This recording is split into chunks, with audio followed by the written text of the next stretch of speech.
bonsoir à tous, ravi de vous retrouver ici au Palais Omnisport Marseille Grand Axe. Match exceptionnel demain, donc dispositif exceptionnel avec FBR Sport pour cet avant-match qu'on vous propose avec les Spartiates. Ils sont déjà sur la glace. Je peux vous dire que ça bosse dur, très très dur avec le coach Luc Tardif derrière pour vous proposer un gros match ici au Palais Omnisport Marseille Grand Est pour ce classico que tout le monde attend. On l'a vu sur le teasing, même René Malville est là. Même René, on le sait, qui va suivre ça pour ce match très important pour le classement, très important pour la suite, pour les playoffs. On se retrouve très très vite avec John le président, avec aussi, on va essayer de l'avoir, mais je pense que ça va réussir. On va essayer de le sortir de la glace, le capitaine Nicolas Dehaye. On se retrouve très très vite.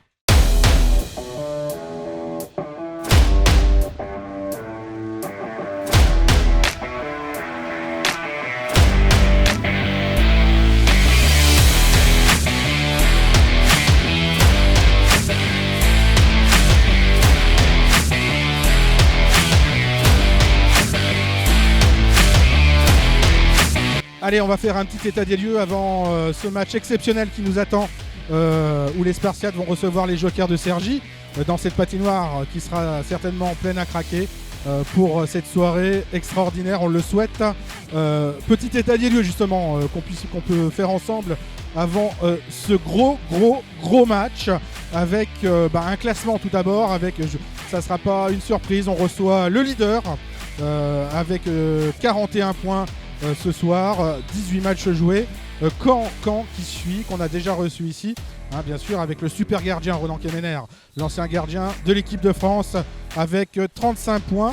Nos Marseillais, avec leurs résultats qui peuvent sembler en dents de scie.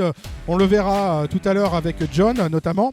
On est 5e pour l'instant avec 26 points, mais avec 2 matchs en retard vis-à-vis de Cergy. 26 points pour nos Marseillais qui ont un gros challenge pour ce mois de janvier et ce mois de février pour accrocher cette fameuse place des playoffs que tout le monde attend ici à Marseille. On enchaîne avec les matchs de cette soirée pour la soirée du 18 janvier. Nantes recevra Caen. Neuilly, qui sera bientôt un adversaire également ici au Palais Omnisport Marseille Grand Est, reçoit les Savoyards de Chambéry. Dunkerque recevra l'Étoile Noire de Strasbourg. Montpellier, nos amis montpelliérains, ont un gros match à faire face à Mont-Blanc qu'on a joué et qu'on a su réagir, ou on a su réagir la semaine dernière dans leur patinoire de Saint-Gervais. Brest, les Albatros reçoivent les Remparts de Tours et le dernier match qui clôturera cette soirée, Clermont reçoit les Dogs de Cholet. On enchaîne tout de suite avec les stats avec des gros joueurs, un gros collectif, on en parlera tout à l'heure avec John, mais il y a du joueur. Suivez ce numéro 18 des Jokers de Cergy. Il est en tête sur toutes les stats, 2 points. Il est 3e au niveau des assists, c'est le meilleur buteur de la Ligue actuellement. Il s'appelle Max Calter. Ils ont un collectif énorme, il va falloir être costaud. On en parlera également avec Nicolas Dehaye qui sera avec nous dans quelques instants. On va réussir à l'extirper de l'entraînement où nous sommes présents aujourd'hui.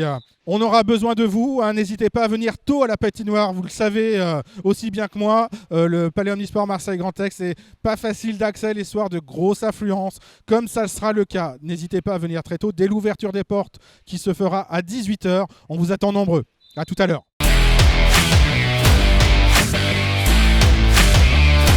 Salut John, événement spectaculaire demain, on va dire. On va pas avoir peur des mots, des superlatifs pour ce super match qui nous attend contre Cergy. Le Classico, toute une com est mise en place par rapport à ça. Déjà, comment ça va ? Ça va bien, moi tout va bien. Tout va bien. Ouais, tout va bien. Parfait. Parfait. L'équipe, elle subit, on va dire, une saison totalement différente de celle de la saison passée. Tu disais le 21 décembre, soir de la trêve hivernale, courte trêve. Concrètement, les joueurs, on les responsabilise. C'est eux qui décident s'ils vont avoir une belle aventure ou une aventure qui va s'arrêter très vite. En fait, oui. C'est finalement ça. C'est eux qui sont sur la glace. C'est eux qui décident en fait s'ils ont envie de vivre une belle aventure cette saison ou s'ils veulent qu'elle soit banale. On parle sans langue de bois là. Totalement. Je vais te dire le fond de ma pensée. Moi, je pense que c'est une équipe qui n'a pas encore joué à ce potentiel cette saison. Alors le paradoxe, c'est que finalement, au classement, on est plutôt bien et on est mieux que la saison dernière, mais on reste sur un goût un petit coup de reviens-y, parce que je pense que c'est une équipe qui a encore une fois pas joué à son potentiel. Et finalement, dans le sport, quand on regarde bien, gagner, perdre, bon, c'est pas finalement le plus important. Le plus important, c'est est-ce qu'on arrive à jouer à son 100%, est-ce qu'on arrive à optimiser individuellement et collectivement les forces qu'on a. Et moi, mon sentiment, ça ne regarde que moi.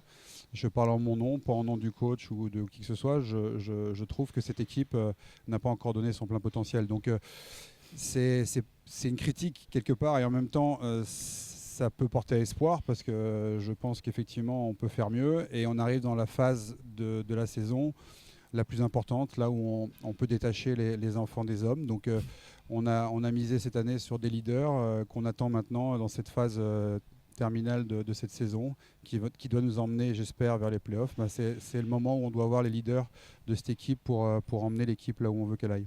Justement, je reviens sur ce que tu disais à l'instant. Malgré les résultats qui sont en dents de scie, on se retrouve ce soir en 5e place, avec 2 matchs en moins face à Cergy, parce que Cergy a déjà 18 matchs au compteur avec 41 points, tout comme Nantes qui a déjà 18 matchs de jouer, qui est 10e avec 23 points. Nous, on se retrouve 5e avant ce match, ô combien important, avec 26 points et 2 matchs en retard. C'est-à-dire que potentiellement,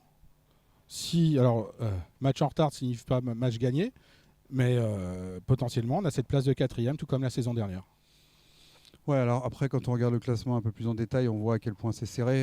Tu perds un match, tu dégringoles de 3 ou 4 places, tu gagnes un match, tu peux faire l'inverse. Donc c'est vrai que le classement, comme je l'ai dit tout à l'heure, le classement, finalement, moi, il me paraît plutôt favorable par rapport au contenu. Parce qu'encore une fois, je répète, et j'ai pas peur de le dire, sur le contenu, notamment à domicile, c'est pas assez bon. Et je répète encore une fois, et ça me permet de remercier les spectateurs et nos supporters, parce qu'on les a pas gâtés cette année. On a plus de victoires à l'extérieur qu'à domicile. C'est d'ailleurs une question qu'on se pose, pourquoi. Mais en tout cas, c'est sûr que quand on regarde le classement, finalement, on peut presque en être satisfait, parce qu'avec le contenu parfois qu'on a donné sur la glace, on s'en sort pas mal. Et donc, il faut plutôt prendre ça comme quelque chose d'optimiste, et se dire, bon, ben voilà, malgré qu'on n'ait pas été tout le temps très bon, on n'est pas largué dans la course au play-off. Justement, chose paradoxale, c'est-à-dire qu'on est, comme tu le dis, le classement est plutôt flatteur par rapport au fond de jeu, et on va dire à l'équipe qui est pas, son collectif qui n'est pas encore totalement exploité. Néanmoins, on a des joueurs de qualité au sein de cet effectif, et qui sont là, qui vont monter en puissance. En tout cas, on l'espère tous. Est-ce que justement, il y a une pression qui s'installe maintenant? Est-ce que la pression est de plus en plus mise pour que, en fait, on se l'est jamais caché, tu ne l'as jamais caché. Concrètement, l'objectif, c'est de faire aussi bien que la saison dernière au minimum. Et si on veut faire aussi bien, il faut que les joueurs qui ont été recrutés soient dans leur potentiel. Oui, c'est ça. Il faut qu'individuellement, tous les joueurs soient à leur plein potentiel. Et j'ai parlé des leaders parce que c'est important. On a des joueurs qui ont de l'expérience dans cette équipe. Et c'est maintenant qu'on les attend dans les moments clés, les moments où les places en play-off se dessinent, qu'on attend que ces joueurs-là s'expriment et expriment leur talent de leader. Puis après, collectivement aussi, parce que ce qui me frappe un petit peu, c'est le manque de continuité dans la performance. Parfois, on est capable, et notamment, hélas pour nous, parce qu'on n'a pas pu le voir souvent, à l'extérieur, on a fait des belles prestations, on est allé gagner des gros matchs dans des endroits qui ne sont pas faciles. Mais à domicile, on manque de constance. Et là, je parle du collectif. On ne sent pas le collectif à point, et c'est ce qui va être la clé dans les matchs qui vont arriver. On n'a que des matchs quasiment de play-off maintenant, parce que c'est maintenant que ça se joue. Donc effectivement, comme tu l'as dit, quelque part on peut espérer que les choses aillent en s'améliorant. En tout cas, il va falloir que les joueurs prennent conscience et prennent leurs responsabilités. En tout cas, on arrive dans ces moments de Money Time. Demain, il y a un joueur qui va être présent sur la glace, qui joue à Cergy, qui a des stats juste énormes pour l'instant. C'est Max Calter, qui a 32 points, 16 buts, 13 assists, etc. Un Américain. Est-ce qu'il y a quelque chose de prévu sur de la vidéo qui a été faite par rapport à ces joueurs, ou c'est sur le collectif, ou, comme le dit Luc à chaque fois, il faut qu'on fasse notre jeu? Ouais, alors déjà, je pense que ça, c'est la meilleure manière de faire un bon match, de se concentrer déjà en priorité sur nous. Je pense qu'on a aussi des atouts dans notre équipe. Il faut déjà, encore une fois, je le répète une troisième fois, jouer à notre plein potentiel. Et si on fait un bon match avec les qualités qu'on a, ce sera un bon match de hockey. Après, Calter, c'est un très bon joueur, mais finalement, il n'y a que des calteurs dans leur équipe. J'extrapole un peu, mais ils ont une équipe très, très homogène avec beaucoup de bons joueurs. C'est ça qui fait leur force. Ils n'ont pas vraiment de points faibles. On l'a vu au match aller, il y a eu un large écart, mais c'est aussi parce qu'ils n'ont jamais arrêté. Même quand l'écart se creusait, ils continuaient. C'est un rouleau compresseur. Donc si tu ne te présentes pas, tu es puni. Et tu vas être puni pendant 60 minutes. Donc je pense que, comme tu l'as dit, le principal, c'est de se concentrer sur notre performance, sur la performance d'équipe, faire un gros match d'équipe, parce que ça va arriver vite en face, de partout. Donc on va dire que cette équipe de Cergy, c'est un collectif qui s'est trouvé très rapidement et qui ça part de la cage avec Lino Kimianti également, qui est très très bien classé au niveau des gardiens. Je reviens sur, tu disais, on n'a pas gâté nos supporters, et pourtant ils sont tout le temps là. Une moyenne de 2000 spectateurs sur ces 7 matchs qu'on a joués à domicile. Cergy, sur 10 matchs, ils sont un peu plus de 2200 spectateurs de moyenne. Il y a aussi ce match-là demain, le match de remplir cette patinoire. Ouais, mais c'est aussi ce qui était dit aux joueurs à un moment donné. Quand on est revenu des fêtes, les performances n'étaient pas satisfaisantes. Et on leur a fait prendre conscience aussi qu'ici à Marseille, il y avait beaucoup de travail qui était fait par beaucoup de gens. Et souvent des bénévoles pour essayer de faire en sorte que le hockey sur glace soit connu à Marseille, avec des bons résultats, puisqu'effectivement les gens nous soutiennent et viennent à la patinoire. Donc il faut aussi qu'ils rendent l'appareil, et le rendre l'appareil, c'est faire son boulot sur la glace, et c'est ce qu'on attend d'eux. Qu'on gagne, qu'on perde, encore une fois, on arrivera toujours à excuser des défaites à partir du moment où on peut se regarder dans le miroir et dire il n'y a pas de regret. En fait, c'est ça aussi que demandent les spectateurs, c'est qu'ils demandent que l'équipe des Spartiates, elle donne tout, et elle donne tout collectivement et individuellement. Donc, mais en tout cas, c'est encore une opportunité pour moi de remercier le public qui est maintenant fidèle, et voilà, même pendant les vacances scolaires, etc., les vacances de ski, on avait quand même du monde dans la patinoire. Donc j'espère que demain, on va battre le record et qu'on va pouvoir vraiment mettre une grosse ambiance sur ce match. À l'heure actuelle, sur les pré-réservations d'entrée de patinoire, on est déjà à 2000 spectateurs. Donc, la moyenne déjà est établie. Beaucoup de monde, surtout demain, ne tardez pas à venir à la patinoire. Vous savez très bien que les accès ne sont pas faciles sur l'histoire de grosses affluences. Donc n'hésitez pas à venir de bonne heure. Il y aura plein d'opérations commerciales qui sont déjà en cours dans la ville de Marseille depuis hier déjà. Donc c'est une grosse structure, ça devient une grosse entreprise, ces Spartiates de Marseille. Oui, en apparence. Après, on fait... en tout cas, c'est pas en apparence, mais on essaie de rendre quelque chose de professionnel, mais on fait avec nos moyens. On a Xavier Viola qui travaille au niveau du marketing avec des stagiaires. On essaie de faire appel aux bénévoles. On fait avec nos moyens, mais on est très motivé à faire connaître ce sport. On a la plus belle patinoire de France, la plus grande patinoire de France. C'est un sport spectaculaire. Ça nous donne envie finalement de le faire découvrir au maximum de Marseillais possible. Tout à fait. Demain, dis-moi John, il n'y aura pas de problème de glace? Sinon, je ferai le pompier. Oui, on t'a déjà vu avec l'extincteur. Hein. Non, je pense que... Je touche du bois, mais j'ai pas l'impression que ça arrivera encore. Je pense que les personnes qui font la maintenance de la glace seront veillées à ce que ça se passe bien maintenant. Donc ça a été un accident, un simple accident.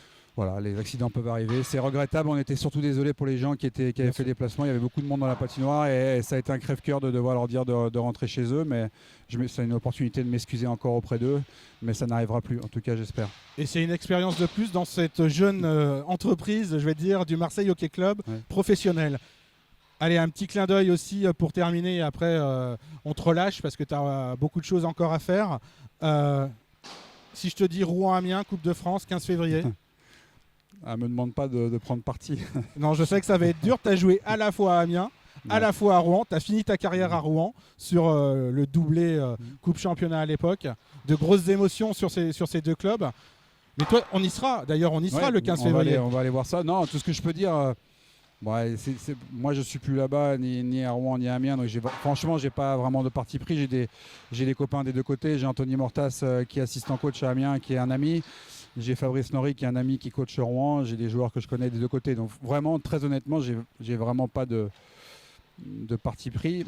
Mais par contre je suis content pour la fédé de hockey et puis pour les supporters, parce que ça fait longtemps qu'on attendait le derby Rouen-Amiens à Paris, parce que la seule fois où enfin c'est arrivé, c'était ici à Marseille, en plus, qui est loin des bases des deux clubs. Donc c'était à l'époque où le Bercy était en travaux et elle avait été délocalisée à Marseille, et c'est cette année-là justement que Rouen-Amiens avait eu lieu. Donc c'était un peu dommage dans le sens où les supporters étaient loin. Là, tout est réuni pour que ce soit une belle fête. Connaissant les supporters d'Amiens et de Rouen, la patinoire va être pleine à craquer. Je suis content pour le hockey. Eh ben c'est super, merci beaucoup John. Eh ben on se retrouve très très vite parce qu'il y a beaucoup de travail encore pour que cette soirée soit totalement réussie.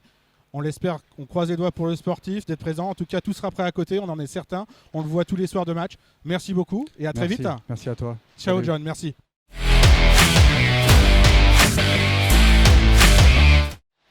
Allez, on se retrouve, événement exceptionnel, déplacement exceptionnel des joueurs, avec un entraînement en plus ce jour. Et on l'a attrapé, on va faire très très vite parce que sinon le coach va nous hurler dessus. Merci Nicolas d'être avec nous. Nicolas, Bonsoir. nouveau cadre légendaire, je dirais maintenant, du Marseille Hockey Club avec ses 102 matchs. Comme tu y vas. Voilà, la légende est en route. C'est ça, hein. Maintenant, il te reste plus qu'un, parce que tu as dépassé Joris Sella maintenant. Ouais, Tu as un match en plus. C'est vrai. Et maintenant, on va dire la légende tchèque Exactement. de Roman Novotny qui est Encore pour devant. l'instant, qui est encore devant. C'est vrai. En tout cas, merci. On fait très très vite parce que on t'attend et tu as un rôle important au sein de cette team. Comment elle va l'équipe justement ? Bah écoute, l'équipe va bien. On a pris beaucoup de confiance en battant Mont-Blanc à l'extérieur la semaine dernière. Ça nous a fait vraiment du bien au moral. Du bien au classement, du bien pour tout le monde parce qu'en plus on a marqué quelques buts, donc c'est vraiment sympa. Donc voilà, on a vraiment hâte d'arriver à ce match qu'on attend depuis de nombreuses semaines maintenant. Marqué beaucoup de buts et toi aussi tu as marqué. Tu as claqué le dernier. Ouais, l'avant-dernier même. L'avant-dernier. C'est Ben Villot qui a marqué le dernier. Exact. Donc c'était bien qu'on arrive à marquer beaucoup de buts. On a marqué 6 au total, ça a fait du bien à tout le monde. On avait besoin de ça, on avait manqué cruellement de réussite contre Brest ici, donc ça nous a fait beaucoup de bien. Quel est l'état d'esprit pour le match de demain ? On ne reparlera pas du match aller à Cergy à l'Arena Ice. Non, on n'a pas Justement. envie d'en reparler, mais par contre c'est sûr qu'on le garde dans notre tête. C'est un match qui nous a fait vraiment beaucoup de mal mentalement à tout le monde. Ça a été très difficile de se remettre de ça, donc on a vraiment hâte de jouer le match de demain, sans forcément penser au match aller, parce que le but n'est pas là, mais par contre on a une réelle revanche à prendre. On a envie de montrer qu'on est capable de rivaliser avec cette équipe. Donc concrètement, Lino Chiementi, il faut qu'il se prépare dans la cage et avoir du lancer. Ah bah oui, évidemment. Évidemment, non, on va tout faire pour les mettre beaucoup plus en danger que ce qu'on a fait sur le match aller, c'est évidemment le but. Et on est motivé pour ça. Et une patinoire qui sera pleine. Ouais, en plus beaucoup de monde, c'est top. On sait que contre les matchs de région parisienne, c'est toujours sympa ici. Donc que ce soit les joueurs, les fans, les supporters, le staff, on attend tout ça avec beaucoup d'impatience. Donc si la patinoire va être pleine, donc maintenant c'est à nous de faire le job sur la glace. Dernière question et je te relâche pour aller filer sur la glace. Quelle est la clé demain ? La clé du match. La clé, ça va être le jeu défensif. Clairement, on le sait, Cergy, c'est la meilleure attaque du championnat, loin devant. Ils ont beaucoup d'armes offensives. Tout le monde est capable de marquer. Donc la clé, ça va être ça. Ça va être de très bien jouer défensivement, de bloquer au maximum leurs attaques. Et puis après, je ne doute pas qu'on aura des occasions offensivement. Donc voilà, si on arrive à tenir l'équipe défensivement, ce sera parfait. Eh bien super, merci beaucoup Nicolas. Merci beaucoup à toi. On te laisse aller rejoindre marche. tes coéquipiers et toute la Allez, team. à bientôt. On se retrouve très très vite pour ce match. Ça marche. A tout de suite. Voilà, je pense que vous disposez de toutes les clés pour pouvoir vivre pleinement cet événement exceptionnel, ce classico ici au Palais Omnisport Marseille Grand Est. Il vous reste plus qu'à faire, si ce n'est pas encore fait, de prendre vos places directement sur la billetterie en ligne du club marseillehockeyclub.com. Et si ce n'est pas possible pour vous, dernière chance, c'est de venir demain directement à la patinoire, mais venez tôt pour prendre votre place. Et n'oubliez pas, amis marseillais, même sur la glace, un classico, ça reste un classico.